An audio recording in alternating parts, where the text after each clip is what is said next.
Luis Diaz au centre de l'écran, à côté de Jonathan Tah. Luis Diaz arrive.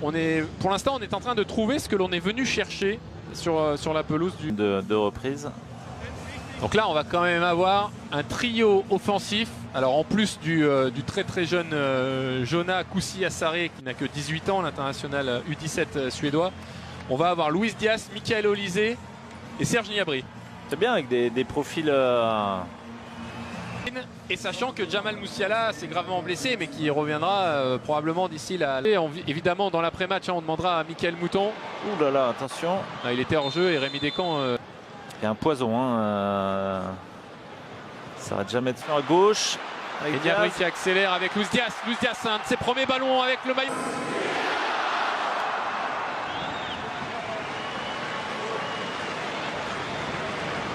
Ah, il est sorti. Kimmich, le centre au deuxième. Oh, belle. Ouh, ouais. Penalty. Ouais.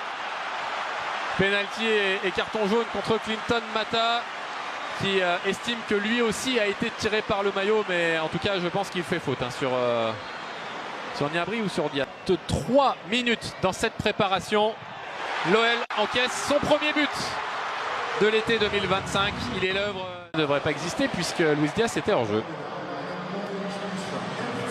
Le revoilà, Luis Diaz.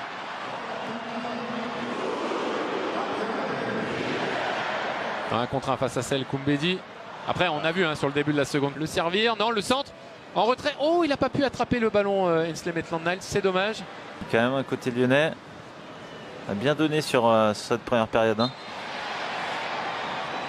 À courir après le ballon. Ouais, techniquement, c'est propre. C'est très très propre avec Stanisic et Luis Diaz qui combine. L'ancien de Liverpool. La 1-2 avec Kalismera là.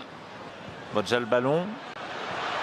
Et ça fait 2-0, mais 2-0 pour le Bayern, doublé d'Olise, mais bon, ok. Un beau ballon. Ouais, le ballon était bon, mais après c'est difficile là ce qu'a tenté Sel. Ah oui, parce que là ça va aller vite. Ah oui, puis alors là, Luis Diaz dans la surface de réparation face à Clinton Mata, il va enrouler. Très bon arrêt en 2 temps de Rémi Descamps. Sur un Luis Diaz remuant pour sa première. Ah, on veut voir Luis Diaz face à Sel Koumbedi, le centre en retrait et Serge Gnabry, heureusement, ouais, il était tout seul. Raté cette remise.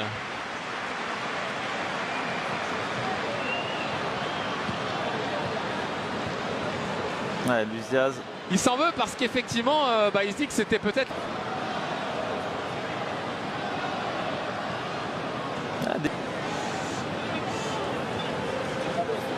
Stanisic, né à Munich, mais international croate. Il a choisi de défendre les couleurs de son pays d'origine.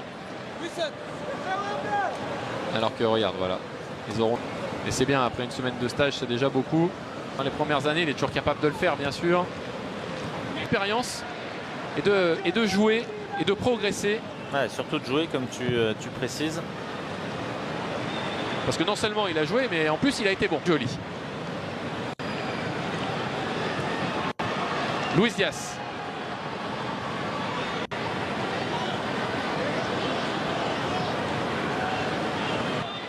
Olise. Pour Alejandro Gomez-Rodriguez.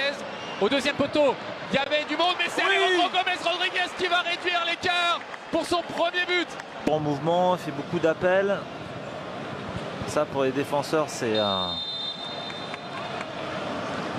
embêtant. Et puisqu'on parle de l'Euro U17, sachez qu'avec l'équipe de France, Rémi Imbert qui est rentré avec s'est frappé. Ouh, dommage, Ruben Kluivert au deuxième poteau qui est venu de Casapia.